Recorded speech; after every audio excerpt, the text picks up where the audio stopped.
Hello, English learners. Welcome back to another podcast here with us at English Pod. My name is Marco. And I'm Erica. And today we have an advanced lesson for all of you and a very good one because we're going to be talking about a very serious topic, global warming. That's right. And, even though most people agree that global warming is a big problem, there's still this sort of fringe element of people who believe that actually global warming doesn't exist. Exactly, so that's what we're going to be looking at today. But before we tell you more or less what the dialogue is about, let's take a look at some words in Vocabulary Preview. Vocabulary Preview. We're going to look at two words here, and you'll hear both of these in the dialogue. So the first one is polar ice caps. Polar ice caps. Polar ice caps. So when we talk about polar ice caps, polar is... Like the poles. The poles, right? The north and south poles of the Earth. Okay, so the extreme... The top and bottom. The top and bottom of the planet. Yep. Okay, and what about ice caps? So the polar ice caps are masses of ice that live or that exist on the top and the bottom of the world. We have these big chunks of ice that are on the top and the bottom of the planet. Yes, they're there all year round. Okay, so these are the polar ice caps. What about our next word? Well, next word is endangered species. An endangered species. An endangered species. Okay, so endangered species. It's a type of animal that is at risk of completely dying out. Okay, so it's not completely extinct. Right. So there's still... It's in danger. Okay, in danger of. Yeah. So an example of endangered species would be...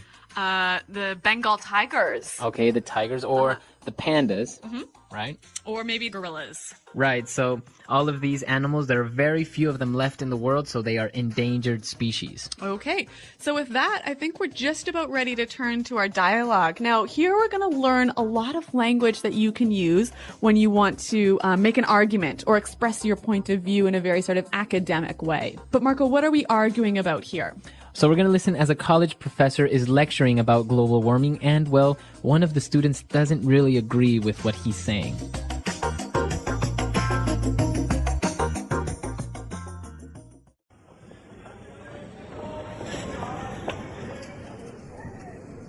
And therefore, global warming is the greatest deception of the early 21st century. Questions? Yeah. In the lecture you said there's more evidence in the scientific record supporting global cooling? Well, yes. Essentially, the historical record supports a theory of climate cycles. Warming and cooling are cooperating processes in the planetary ecosystem. If that's true, and the planet is getting cooler, what explains the rapid melting of the polar ice caps and the dramatic rise in the global average temperatures? But are global temperatures rising? If you look at the data from 1975, you'll be misled. If you were serious, you would look at the record starting in the 1880s. Then you would see how dramatically the Earth's temperature has changed. Young lady, I beg to differ. Look, the point of the lecture was to emphasize that there is evidence for both sides. And I'm putting forth the argument that there's greater evidence in support of the global cooling hypothesis. Look, it's an indisputable fact that the public is being manipulated and scared into believing that there's some kind of climate crisis. This scaremongering is done quite simply for political reasons. But even without the uncomfortable reality that greenhouse gases like carbon dioxide contribute to global warming, isn't the topic appropriate for politicians to discuss? Not if they want to use your tax dollars and mine to fund completely unnecessary initiatives. Yeah, like conservation, protecting endangered species, and investing in renewable energy. At the very least, you have to concede that this debate has the potential to end our dependence on foreign oil. Buying oil supports autocratic countries that use these revenues to devastating ends. I've never been so disrespected in all of my days. I'm a professor, a scientist, and a researcher of high regard. Yeah, and a duplicitous one at that. Everyone knows you're in the pocket of the oil lobby. Why should we trust your so-called findings more than Tobacco Institute studies, which say smoking doesn't harm health? You're full of it. Some people just cannot handle civil debate.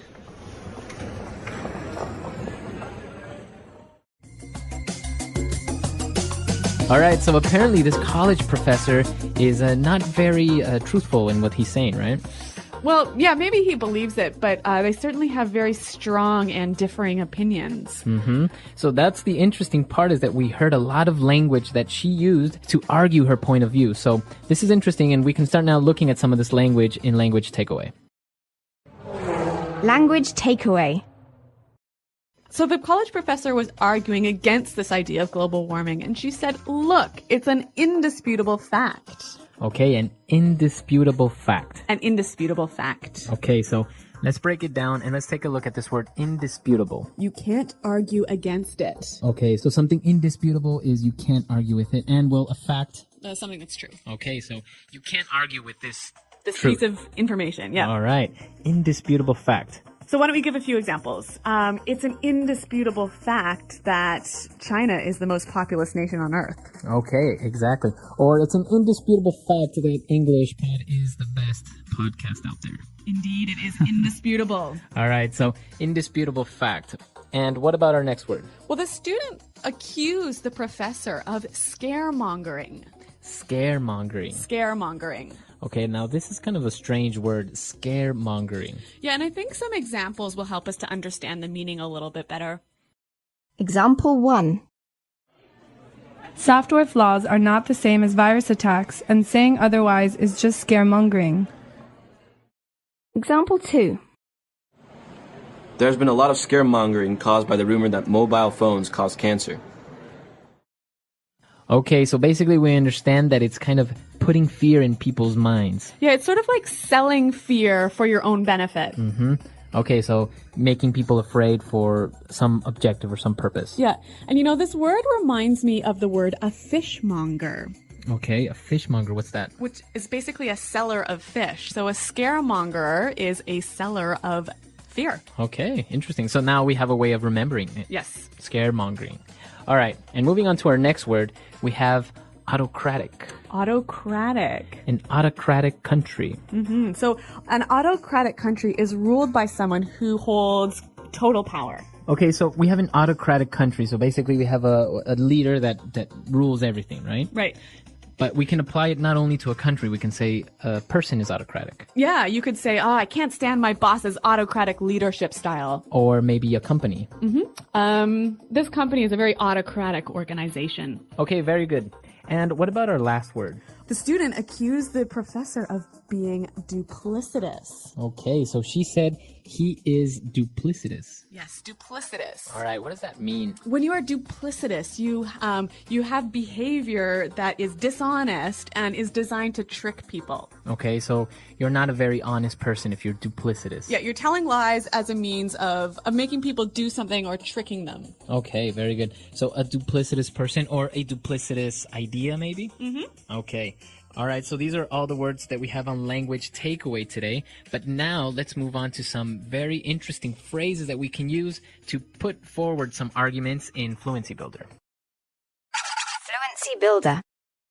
Okay, and Marco, you actually just mentioned our first phrase, which is I'm putting forth the argument that. Okay, so putting forth the argument that. Mm-hmm. So if you put forth an argument, you present it. You present it, or you push it towards somebody. Yeah, you give it. Uh-huh. So can we just put forth an argument? Well, actually, you can put forth a lot of things, like put forth a suggestion. Okay, I'm putting forth a suggestion that we should get a new computer. Or an idea. Tim put forth the idea that we should go on vacation to Hawaii. Ooh, good idea. All right, so you can put forth many different things.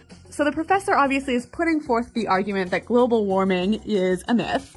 And the student obviously totally disagreed. And she said, you have to concede that. Okay, you have to concede that. You have to concede that. All right, so this word concede, or you have to concede, why don't we listen to some examples before we listen to the meaning? Example 1. I'm sorry, but I can't concede with you on this point. Example 2. Julie conceded that she might have forgotten her sister's birthday. Example 3. Both philosophers conceded that their philosophies have some errors. Okay, so you have to concede that. Basically, you have to agree that this one point in my argument is true.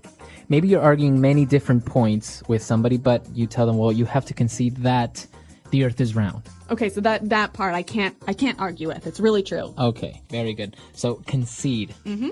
Now, at the end of the dialogue, the student accused the professor of being in the pocket of the oil lobby. Okay, so he's in the pocket of.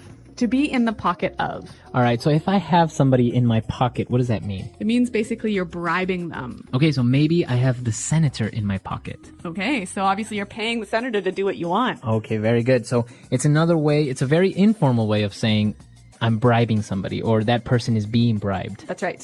All So right. why don't we move to our final phrase?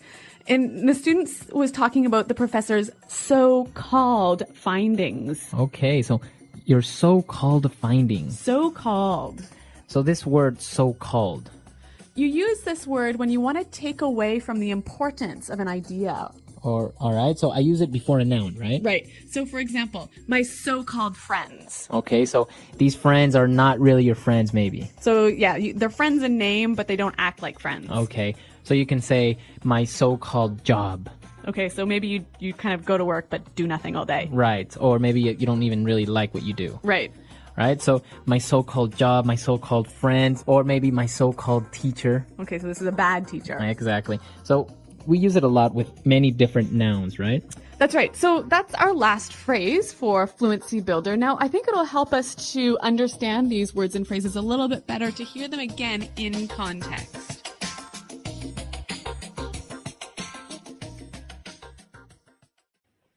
Hello, and welcome to the English Podcast Zone.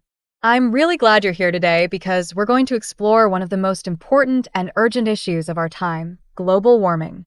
It's a topic that affects every one of us, no matter where we live or what we do. And what makes this topic even more relevant right now is the rising geopolitical tension in the Middle East, especially the dangerous conflict between Iran and Israel. As frightening as wars are, they often worsen global crises, including environmental ones. So today, we'll learn English through the lens of climate change and its connections to real-world events. Let's begin by talking about what global warming actually means. You've probably heard this term many times, but let's make sure we understand it clearly. Global warming refers to the long-term rise in the average temperature of the Earth's climate system. It's a major aspect of climate change, which also includes changes in precipitation patterns, more frequent extreme weather events, rising sea levels, and shifts in ecosystems. Now, why is this happening? One of the primary causes is the greenhouse effect. When we burn fossil fuels like coal, oil, and natural gas for energy, we release gases like carbon dioxide, CO2, methane, and nitrous oxide into the atmosphere. These gases trap heat from the sun, just like glass panels trap heat inside a greenhouse.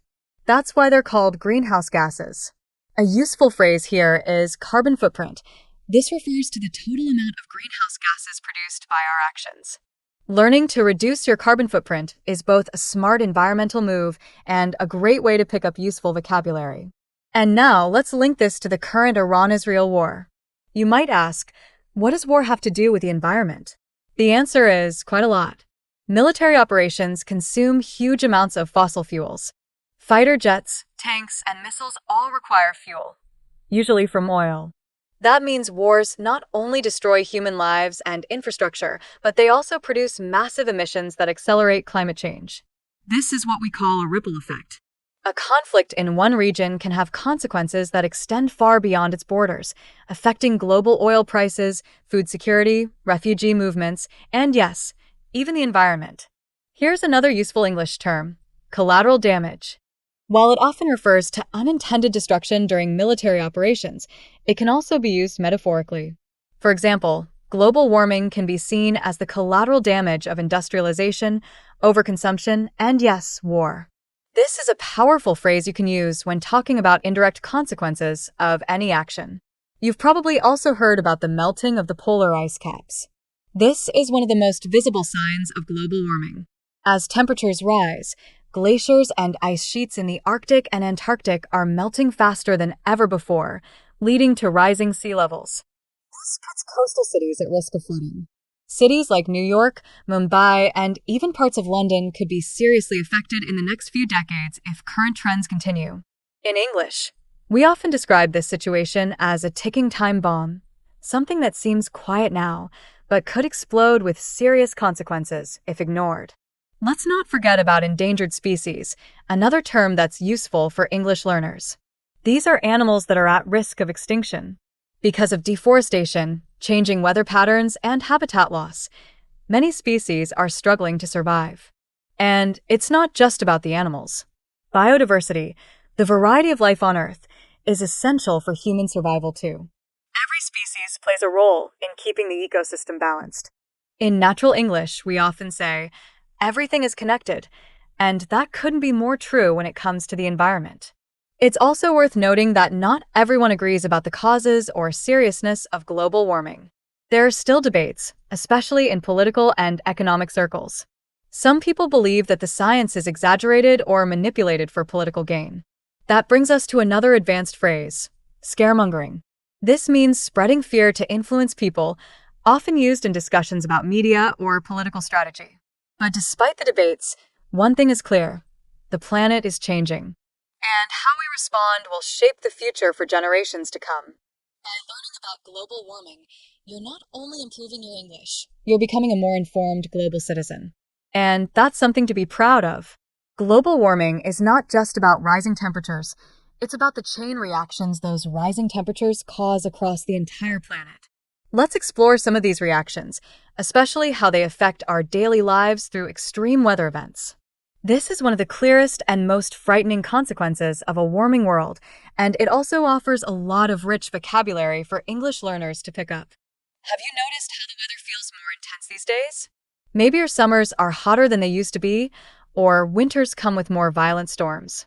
These are examples of climate anomalies, weather patterns that are unusual for a specific region or time of year. For example, a snowstorm in April or a heat wave in October can be considered anomalies. You might hear people say, the weather's acting crazy. But scientifically, we now understand that this isn't just random. It's a pattern driven by the warming of our atmosphere. One powerful English phrase often used in this context is the new normal. It refers to something that used to be rare, but is now common. For example, wildfires used to happen mainly in the dry season. Now, due to climate change, they're becoming a year-round threat in many areas. We can say, frequent wildfires are the new normal in California. It's a sad but useful expression to describe this kind of permanent change. Now, let's talk about droughts and floods, two extreme opposites, both made worse by global warming. In some regions, rainfall has become unpredictable. Farmers rely on consistent rain cycles to grow crops, but now they face either too little rain leading to drought or too much at once, causing floods. The result? Food insecurity. This means not having reliable access to enough affordable and nutritious food, a term that's becoming more and more common in environmental discussions. These climate disruptions don't just stay local. They lead to something called climate migration. This is when people are forced to leave their homes because their environment becomes unlivable, maybe because of rising sea levels, heat waves, or lack of water. You may hear the term climate refugees used in the media. It's a powerful example of how environmental problems and human rights are deeply connected.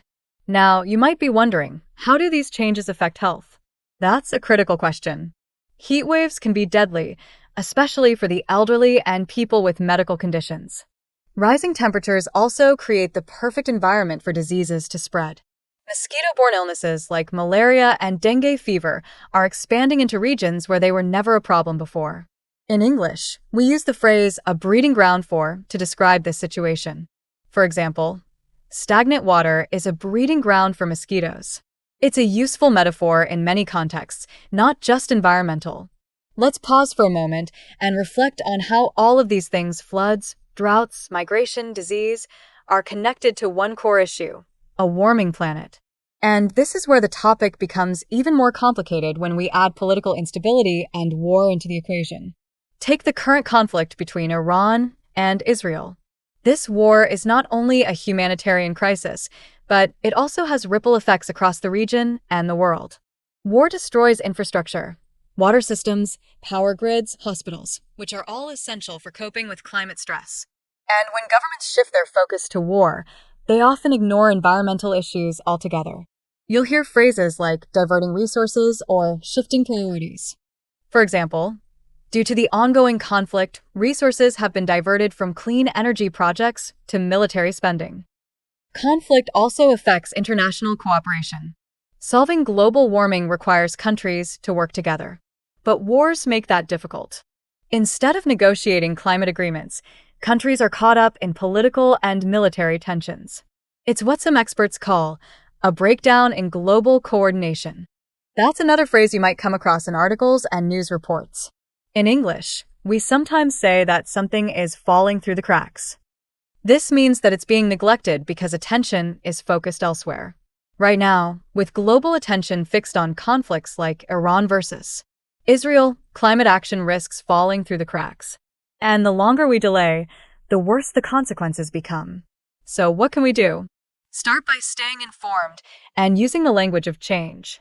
Phrases like renewable energy, climate adaptation, and carbon neutrality are more than just buzzwords. They're keys to building a future where we live in balance with our planet. As you improve your English, make sure to include these kinds of terms in your vocabulary. Use them in your writing, your conversations, and your thinking. Language shapes the way we see the world, and the more clearly we can express our concerns, the more clearly we can act on them. One of the most important concepts to understand when talking about global warming is carbon emissions. This refers to the release of carbon dioxide, CO2, into the atmosphere, mostly from burning fossil fuels like coal, oil, and gas. Every time we drive a gasoline-powered car, heat our homes with oil, or use electricity from a coal-burning power plant, we are contributing to carbon emissions. Over time, these gases build up in the atmosphere, trapping heat and warming the planet. This process is often called the greenhouse effect, a term you'll hear frequently in environmental discussions. A very useful expression in English is cause and effect. In the context of climate change, the cause is human activity, like burning fossil fuels, and the effect is the warming of the Earth's atmosphere. As learners of English, understanding how to use phrases like "this leads to," "as a result," or "consequently," can help you clearly explain relationships between events. For example, burning coal leads to higher carbon emissions. As a result, the planet gets warmer. This is not just good English, it's also good logic. Let's talk more about energy. One of the big debates in the climate conversation is about how we produce and consume energy. Traditional sources like coal and oil are cheap and reliable, but they come at a high environmental cost. That's why more countries are shifting toward renewable energy sources, such as solar, wind, and hydropower. These sources don't emit greenhouse gases and are becoming more affordable every year. But here's a challenge. Switching to renewable energy isn't always easy, especially in regions dealing with war or political instability. Take the Middle East, for example. The Iran-Israel conflict makes it difficult for governments to invest in clean energy infrastructure when they're focused on defense spending and national security. This is what's known as a conflict of priorities.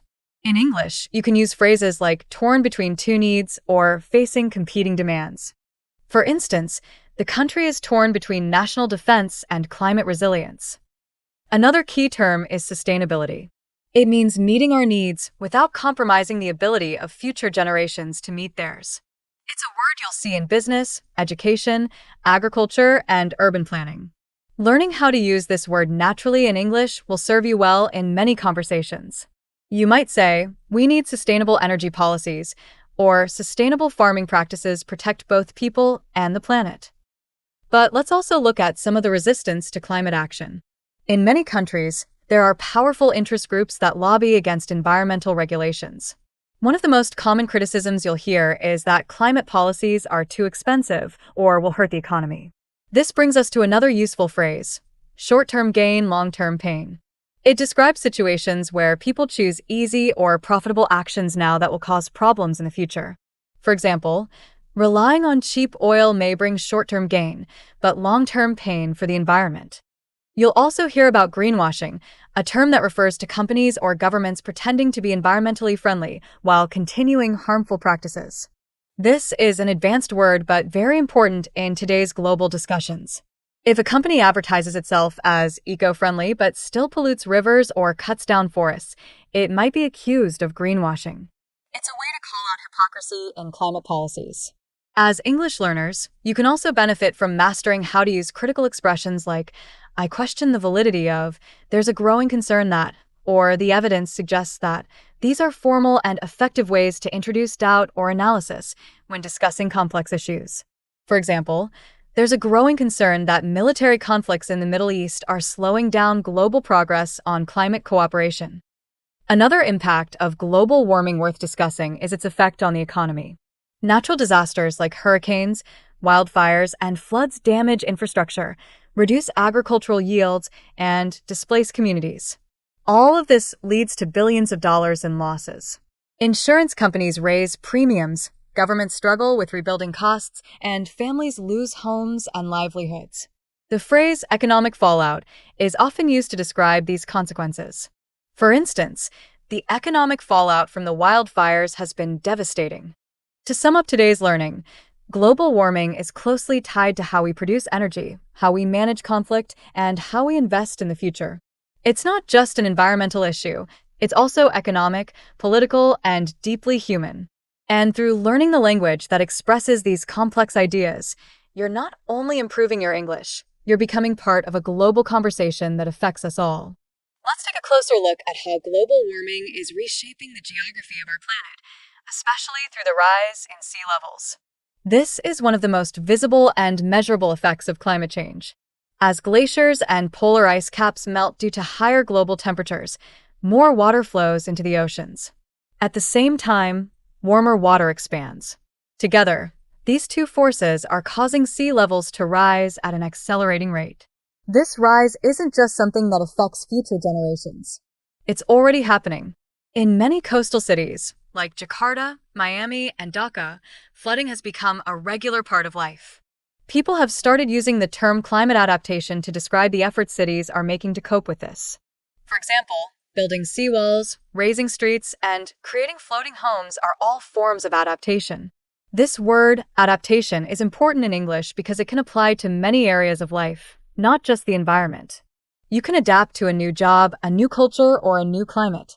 In English, when we say that the writing is on the wall, we mean that the warning signs are obvious, and something bad is likely to happen if we don't act. Rising sea levels are the writing on the wall.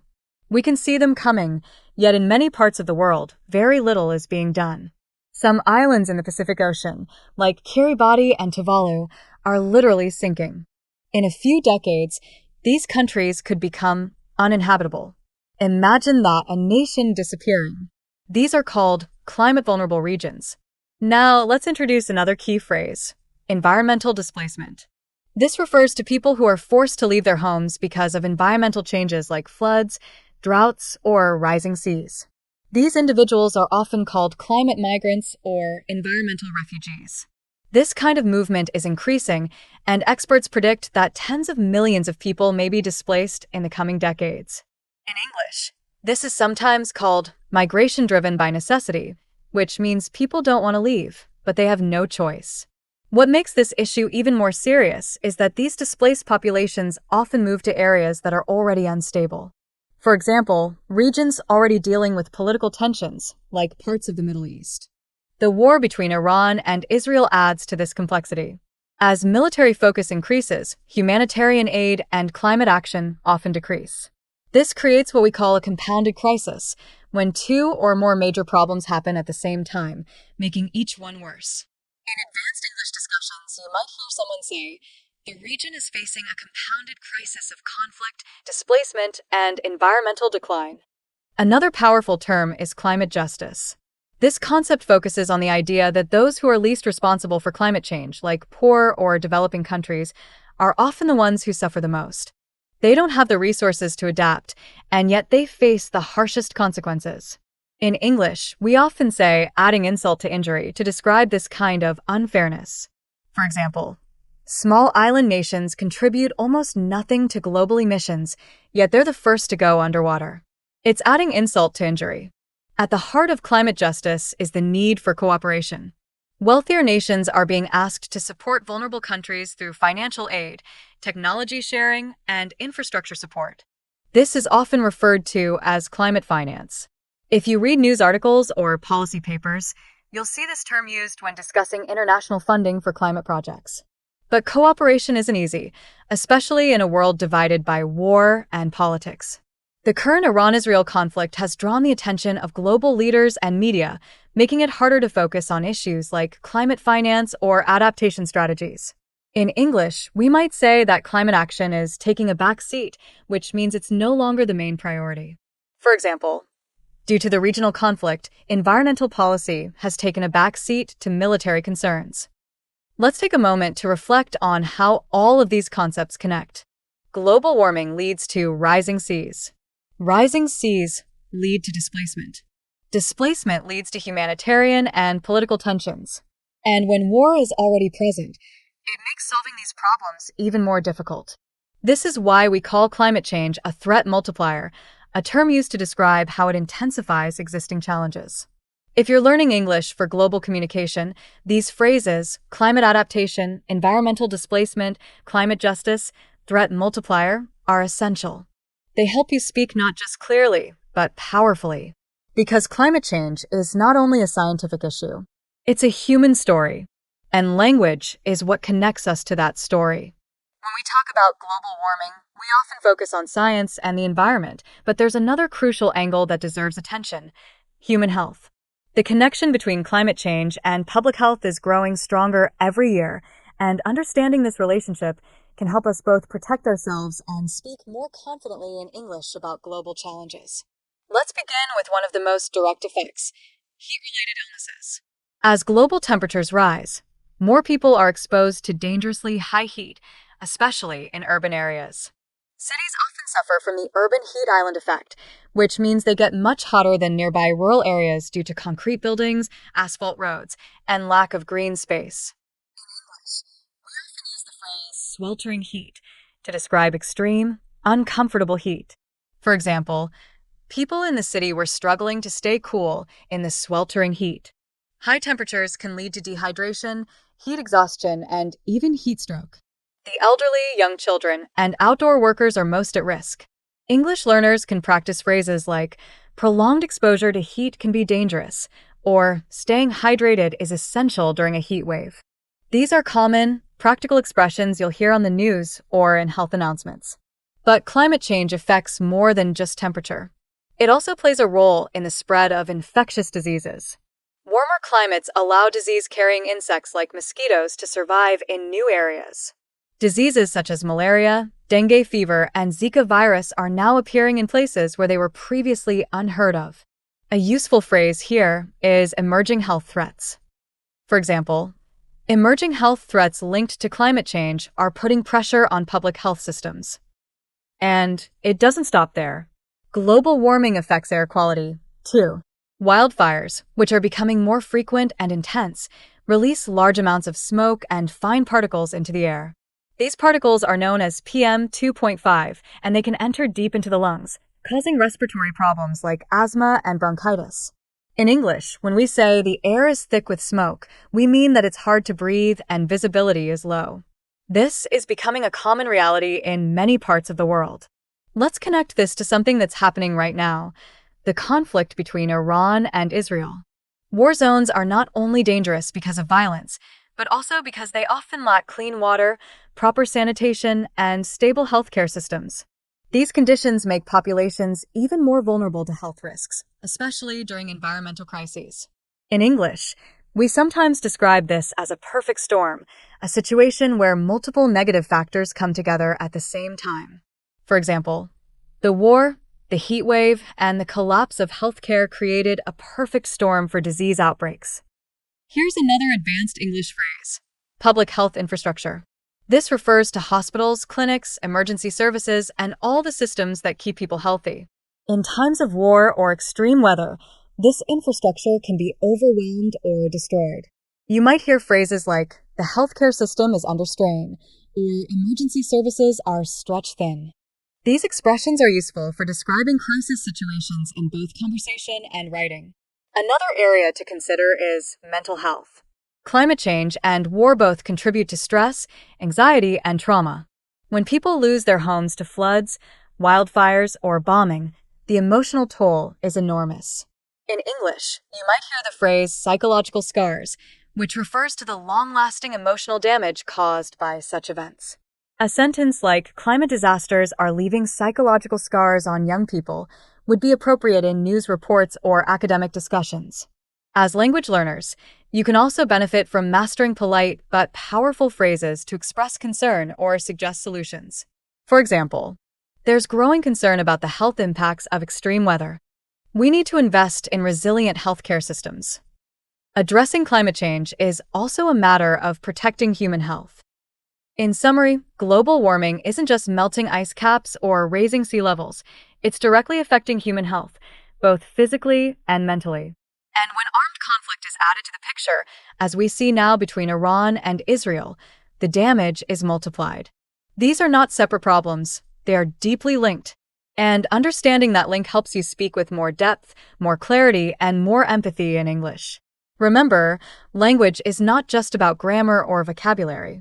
It's about expressing complex truths clearly and effectively. And there's no topic more urgent and more human than the health of people in a changing climate. Another critical dimension of global warming is its impact on agriculture and food security. This is not just a scientific or environmental issue, it's a human survival issue. Our ability to grow food, feed populations, and maintain stable food prices is directly threatened by rising temperatures, unpredictable weather, and ecological disruption. Let's begin with an essential term in environmental English: crop failure. This happens when planted crops do not produce enough yield to be harvested, often due to drought, heat waves, floods, or disease. Crop failures are becoming more common in many parts of the world. For example, when rains arrive too late or too early, or when an unexpected frost damages crops, entire harvests can be lost. In English, you might say, farmers are struggling with repeated crop failures due to erratic weather. The word erratic means unpredictable and inconsistent, an important term for describing climate effects. Global warming is also shortening the growing season in many regions. Crops that used to thrive in certain climates are now facing heat stress and water scarcity. A useful term here is climate-resilient crops. These are plants that can survive harsh conditions like drought or extreme heat. Many agricultural scientists are now working to develop more of these crops to ensure food production continues even as the climate becomes less predictable. But it's not just about growing food. It's also about transporting and storing it. Extreme weather disrupts transportation networks. Roads and railways can be flooded or damaged by storms. Storage facilities without proper cooling systems can spoil food in hot temperatures. All of this leads to food insecurity, a term that means people don't have reliable access to enough safe and nutritious food. You'll often hear this phrase in humanitarian reports. Millions are at risk of food insecurity due to ongoing drought and conflict. This leads us to an important expression, a fragile food system. In English, when we describe something as fragile, we mean it's easily broken or damaged. A fragile food system can collapse under pressure, like when climate disasters or wars interrupt farming, transportation, or trade. The war between Iran and Israel, for example, can create ripple effects in the global supply chain, especially when trade routes are blocked or fuel becomes more expensive. This is what experts call supply chain disruption. To understand the connection, consider how countries import and export essential items. When a conflict affects a major oil-producing nation, fuel prices rise. When fuel prices rise, it becomes more expensive to operate farm equipment, run food factories, or transport goods.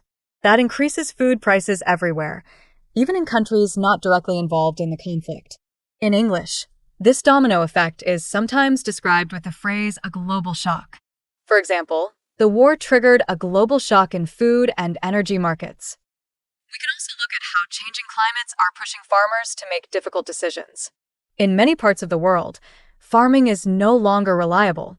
This leads to rural migration, a movement of people from the countryside into cities in search of work and stability. This creates pressure on urban infrastructure, housing, and public services. In natural English, we might say, farming communities are being driven off the land. It's a strong, emotional way to describe forced migration due to environmental change. Now, what can be done? One popular concept in climate discussions is sustainable agriculture. This refers to farming methods that protect the environment, conserve water, and reduce carbon emissions. It includes practices like rotating crops, using organic fertilizers, planting trees around farmland, and reducing pesticide use. As an English learner, mastering phrases like, "We need more sustainable farming practices," or "sustainable agriculture is vital for food security," can help you sound well-informed and fluent. We also hear more about agricultural innovation, using technology to improve farming outcomes. This includes tools like smart irrigation, weather prediction apps, and even drones to monitor crops. These technologies help farmers adapt to the changing climate. A useful phrase here is future-proofing agriculture, meaning making the food system strong enough to survive future challenges. For example, investing in innovation is key to future-proofing agriculture in the face of global warming. As we can see, food is not just something we buy from a store. It's deeply connected to climate, politics, conflict, technology, and economics. The effects of global warming on agriculture are already being felt, and when war is added to the mix, like the ongoing Iran-Israel conflict, the risk of food crises increases sharply. These are the connections that shape real life and real language. So, as you build your English skills, think of how to talk about these issues with depth and clarity. Phrases like climate-resilient crops, supply chain disruption, and food insecurity don't just improve your vocabulary. They prepare you to engage in global conversations that matter. Because understanding the language of food and climate is not just academic, it's essential for the world we live in. One often overlooked but incredibly important area affected by global warming is water security. As the climate shifts, access to clean, safe, and reliable water becomes increasingly uncertain for millions of people around the world. This issue is especially urgent in arid and semi-arid regions, places that already struggle with water shortages. And when conflict, such as the current war between Iran and Israel, is layered on top of climate pressures, the problem grows even more complex. Let's begin with some essential terms. First, water scarcity, a condition where the demand for water exceeds the available supply. This can happen due to drought, overuse of water resources, or contamination. In English, you might hear the phrase, communities are facing acute water scarcity, where acute means severe or intense. This phrase is used frequently in news and policy discussions. Now consider the concept of drought, which is an extended period with little or no rainfall. Droughts can be seasonal, but global warming is making them more frequent and more severe. As temperatures rise, water evaporates more quickly from soil and reservoirs. That means less water for drinking, agriculture, and sanitation. You might hear someone say, the prolonged drought has left crops dying and reservoirs empty. The word prolonged is a useful vocabulary term that means something lasts longer than usual, especially something unpleasant. And it's not just about a lack of water. Climate change also affects water quality. Flooding, rising temperatures, and extreme storms can pollute drinking water supplies with bacteria, chemicals, and waste. This leads to what is called waterborne diseases, illnesses spread through contaminated water. These include cholera, dysentery, and typhoid. In English health discussions, you might hear phrases like, floodwaters have increased the risk of waterborne diseases, or clean water is essential for preventing illness. Now, let's link this to current events. The Middle East is one of the most water-stressed regions in the world. Rivers like the Tigris and Euphrates are drying up due to overuse, damming, and changing rainfall patterns. When nations go to war, as we are seeing now with Iran and Israel, shared water sources can become strategic tools, or even weapons. This brings us to a powerful English term, water conflict, a situation where access to water becomes a point of tension between groups or countries. For example, the shrinking river has become a source of water conflict between neighboring regions. In English, we often say that water is the new oil, meaning that water, like oil, is becoming a highly valuable and contested resource. Wars have historically been fought over territory, religion, and power. But in the future, they may be increasingly fought over water. This makes phrases like resource-driven conflict and geopolitical tension important additions to your vocabulary. You can use them in sentences like, climate change is fueling resource-driven conflict in water-stressed regions. Another phrase that appears in many international reports is transboundary water cooperation, when countries work together to manage water resources that cross national borders. This cooperation is essential, especially during times of drought or political instability. Without it, the risk of conflict rises. In English policy writing, you may read things like, diplomatic efforts are needed to ensure transboundary water cooperation in the region. Water is also crucial for energy production, agriculture, and industry.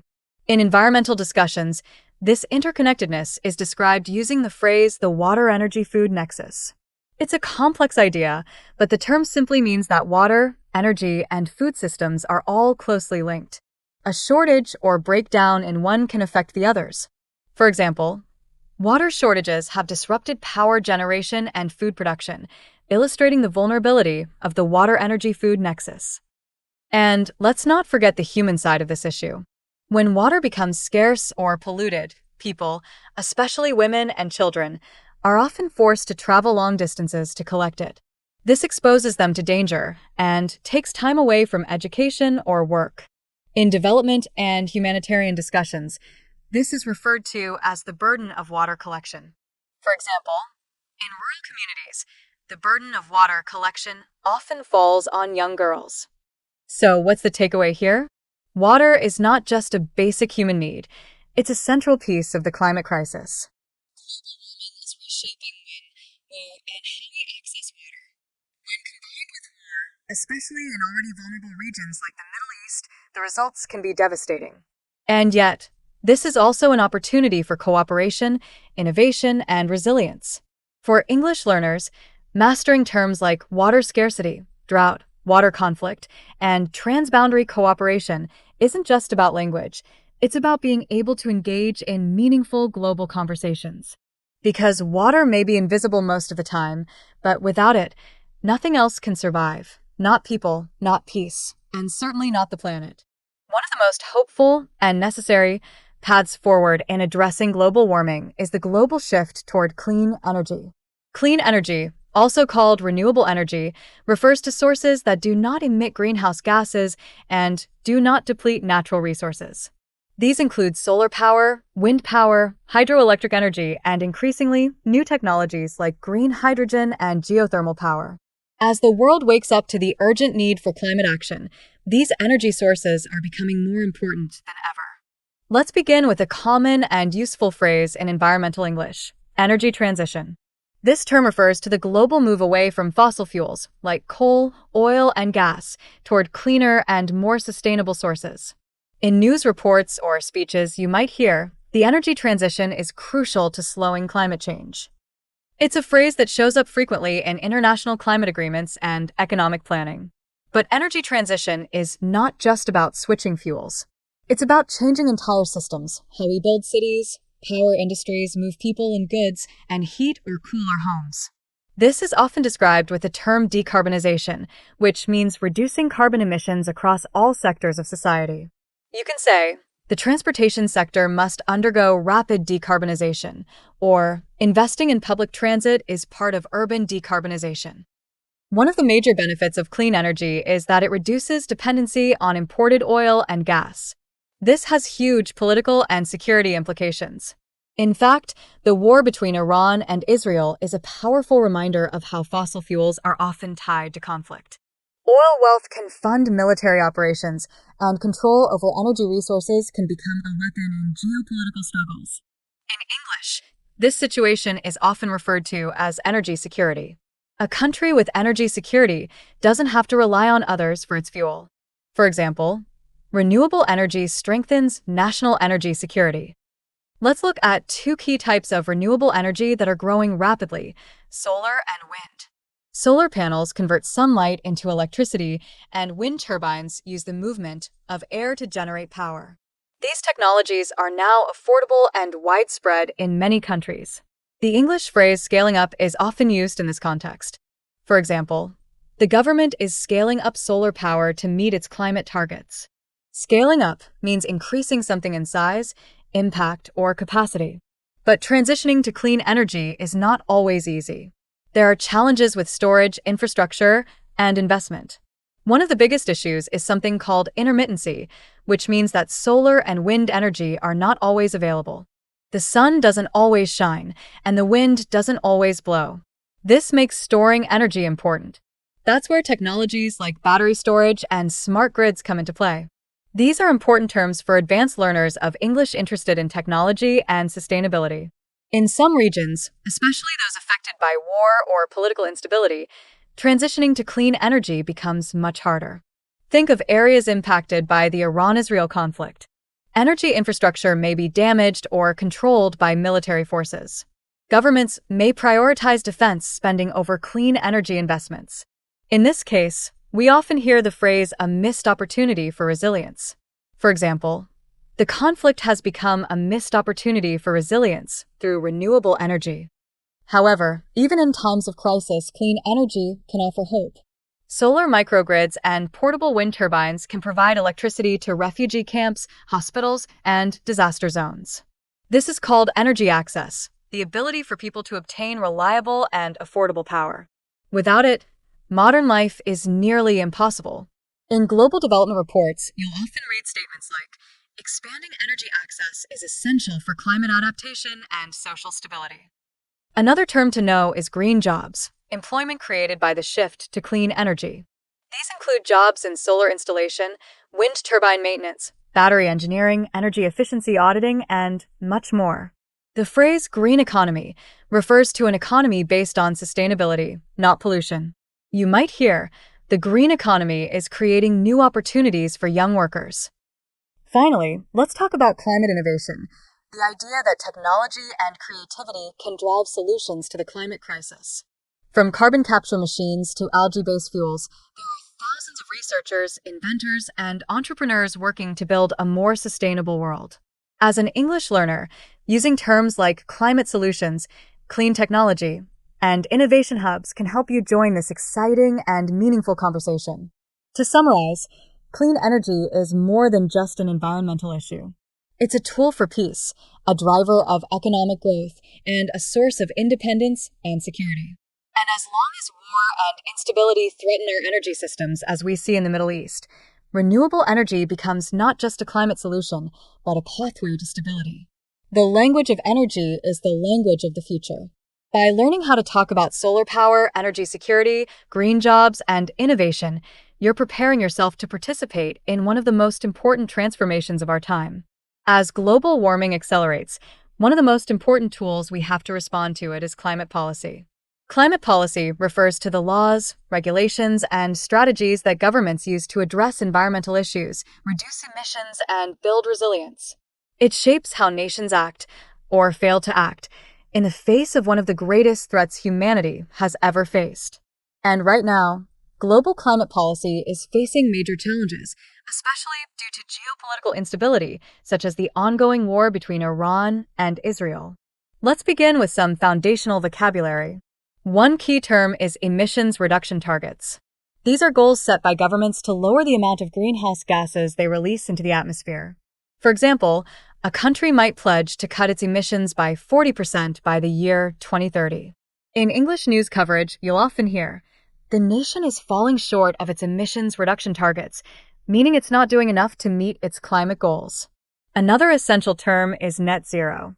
This means balancing the amount of greenhouse gases emitted with the amount removed from the atmosphere, resulting in zero overall emissions. Countries, cities, and companies are now making net zero pledges. You might hear, the company has committed to reaching net zero by 2050. Understanding this phrase is crucial for discussing long-term environmental strategies. But setting goals is not enough. We also need accountability. This means that governments and organizations must actually follow through on their promises. A useful phrase here is holding them accountable. For example, activists are working to hold politicians accountable for climate inaction. This type of expression is common in advocacy and policy debates. Now, let's talk about international climate agreements like the Paris Agreement. These are treaties where multiple countries agree on shared climate goals. The Paris Agreement, for example, aims to limit global warming to well below 2 degrees Celsius, ideally 1.5 degrees Celsius, compared to pre-industrial levels. One phrase you'll often hear in English is binding commitments, which means legal obligations to take action. You can say, the agreement lacks binding commitments, making enforcement difficult.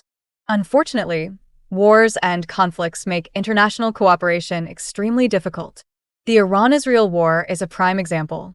While the world's attention is focused on military escalation, fewer resources and less political energy are devoted to environmental policy. This leads to what many experts call climate policy stagnation. In English, stagnation refers to a lack of progress or movement. You might say, due to ongoing conflict, climate policy in the region has entered a period of stagnation. There's also the issue of climate finance, which we mentioned earlier. Many developing nations cannot afford to fund their own environmental programs, so richer countries are expected to provide financial support. But when those same richer countries are involved in military spending or facing economic pressure, this support often disappears. A term that describes this failure is broken promises. For example, developing nations are frustrated by broken promises on climate finance. Let's explore the role of civil society, activists, youth groups, NGOs, and ordinary citizens who push for change. These voices are essential in shaping climate policy. A strong and useful English phrase in this context is grassroots movement, which refers to action that starts from the people rather than the top levels of government. You can say, grassroots movements are demanding stronger climate laws. Another term is public pressure, which means the influence of public opinion. For example, public pressure forced lawmakers to include climate action in their new legislation. Of course, not everyone supports strong climate policy. There is also climate skepticism and political resistance. Some leaders believe that climate regulations are too costly or interfere with economic growth. In English, you may hear phrases like regulatory overreach or economic burden used by those who oppose climate laws. This kind of language often appears in debates where climate change becomes a political issue rather than a scientific one. Let's not forget the importance of climate education, teaching young people about the environment, sustainability, and their role in shaping the future. In many countries, schools are adding climate literacy programs to their curriculum. A useful phrase here is raising awareness. For example, climate education is key to raising awareness among the next generation. As conflicts like the Iran-Israel war continue to dominate headlines, there is a real danger that climate policy will be pushed aside. In English, we often say, it has slipped off the agenda, meaning it is no longer being prioritized. This is a serious risk because delays in climate action today can lead to irreversible damage tomorrow. To sum up, climate policy is about choices, and those choices are shaped by leadership, cooperation, and public demand. Whether it's through emissions targets, international agreements, grassroots action, or education, policy sets the direction we're headed. And as global events like wars continue to distract and divide, it becomes even more important to stay informed, engaged, and vocal. For English learners, this topic offers rich vocabulary and powerful phrases like net zero pledges, policy stagnation, public pressure, and broken promises. Learning this language helps you not only improve your fluency, but also join one of the most meaningful conversations of our time. Because when it comes to climate policy, silence is not an option. As we reach the final part of our exploration into global warming, it's time to focus on climate resilience, the ability of societies, systems, and individuals to adapt, survive, and thrive despite the growing challenges of a warming planet.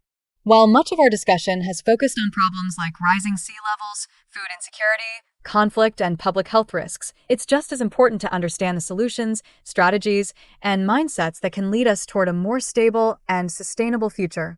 Let's begin with a powerful phrase, building resilience. In English, this means preparing for hardship in advance, not just reacting to it. When applied to climate, it involves creating stronger infrastructure, investing in early warning systems, and protecting vulnerable communities. For example, coastal cities are building resilience by reinforcing flood barriers and updating drainage systems. This phrase is commonly used in urban planning, development, and disaster response discussions. One essential concept in this conversation is climate adaptation. We've mentioned this before, but let's go deeper. Adaptation includes practical steps like planting drought-resistant crops, switching to renewable energy, redesigning buildings to handle extreme temperatures, or creating green spaces in cities to reduce heat. English phrases like taking proactive measures or future-proofing our communities often appear in this context. For example, we must take proactive measures to adapt our infrastructure to extreme weather events. Another important element of climate resilience is community empowerment. This means giving people, especially those in vulnerable areas, the tools, knowledge, and resources to take charge of their own futures. It might involve training farmers to use sustainable methods, educating students about climate science, or helping neighborhoods develop local energy projects. A great phrase here is grassroots resilience, which refers to solutions that start at the community level. For instance, grassroots resilience is essential for long-term climate stability. Let's also talk about nature-based solutions. These are strategies that use the power of ecosystems to fight climate change. Planting trees, restoring wetlands, and protecting forests are all examples. Not only do these actions absorb carbon from the atmosphere, but they also protect biodiversity, reduce flooding, and improve air quality.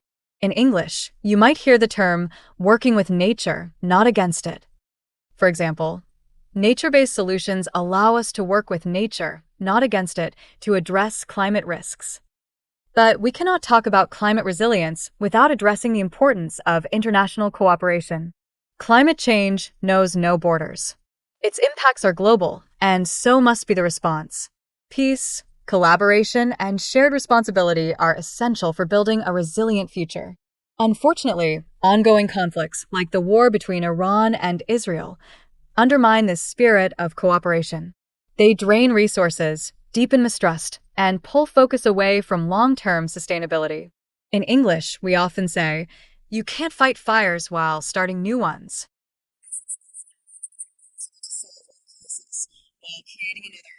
Another relevant term is just transition.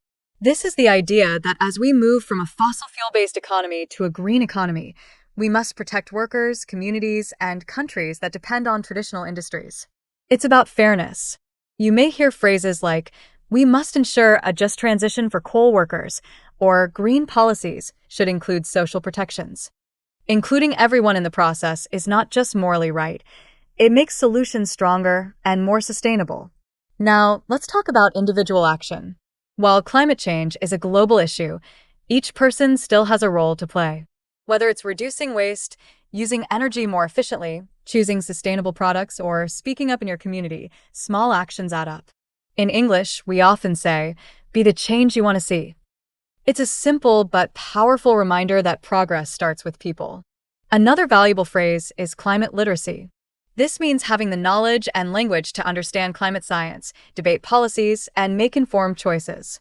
As an English learner, growing your climate literacy equips you not only with useful vocabulary, but with the confidence to participate in international discussions. You're no longer just learning English. You're using it to connect, advocate, and act. Finally, we must hold on to hope. Climate change is a serious challenge, but it is not hopeless. Every solution, every innovation, every voice that speaks out makes a difference. In English, there's a phrase often used in social movements: "Another world is possible." This speaks to the belief that change is not only necessary, it's achievable. So, what's the final takeaway? Global warming is a complex, far-reaching issue linked with health, food, water, conflict, and energy. It affects everything. But through understanding, cooperation, education, and resilience, we can meet this challenge. And by learning the language of climate, phrases like building resilience, nature-based solutions, just transition, and climate literacy, you become part of a global movement working toward a better future. Thank you for being a part of the English Podcast Zone.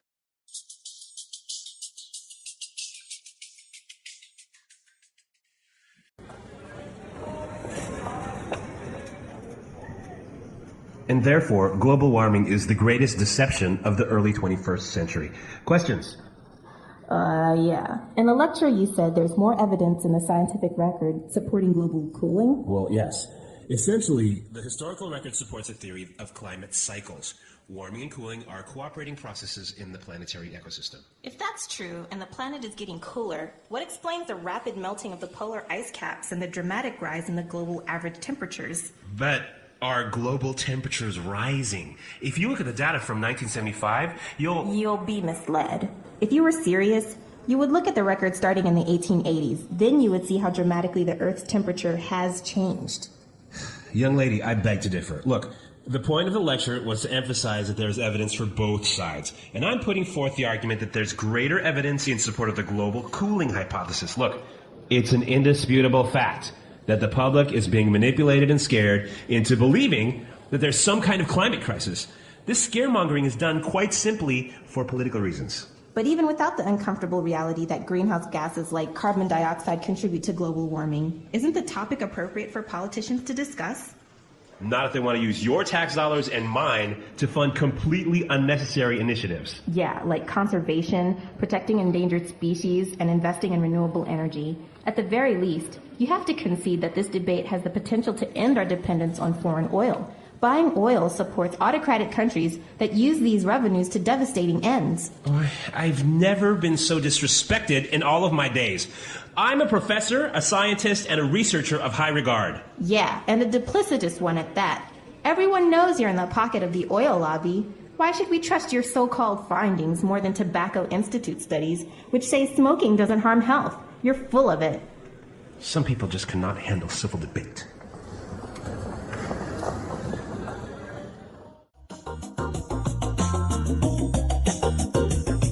All right, very good. So, interesting ways of putting forth arguments, and well, it's an interesting topic and very controversial, right?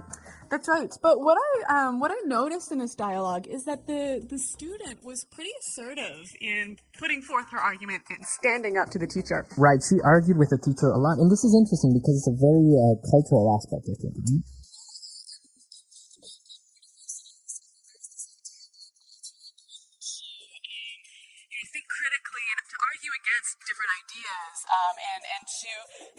To really speak up when you don't agree with something. Right. So basically there's this culture of questioning. Yeah, not only what you're being taught, but you can also question the teacher. You don't actually have to believe everything that the teacher is saying. Exactly. And actually, I think this situation is really interesting. You always go to these lectures and there's always a question and answer period at the end of the lectures. Mm-hmm. And I think that there's like this group of sort of academically minded people who feel like it's really cool to ask these really difficult questions and engage in arguments with the profs. Yeah, that's really true. But actually, she used a lot of polite language and a lot of polite ways of actually arguing with the professor until the last point when she said, "You're full of it." Yeah, you're full of it. Right? You're full of it. So what's she saying here? All right, she's basically saying that you're full of shit. Marco. So yeah, you wouldn't really say that, so to be a little bit less rude, you would just say you're full of it. Yeah, but that is one step too far. I think this would be considered a little bit rude in university. For a professor, yeah. But I guess if you don't believe what your friend is telling you, or maybe he's exaggerating, you can say, "Oh, you're full of it." Yeah. Okay, so some great argumentative language here in this dialogue, but we want to give you an opportunity to try out some of this language. So come to our website at englishpod.com. Right, we are there to answer any questions or doubts, and we'll see you guys there. All right, guys, until next time, goodbye. Bye.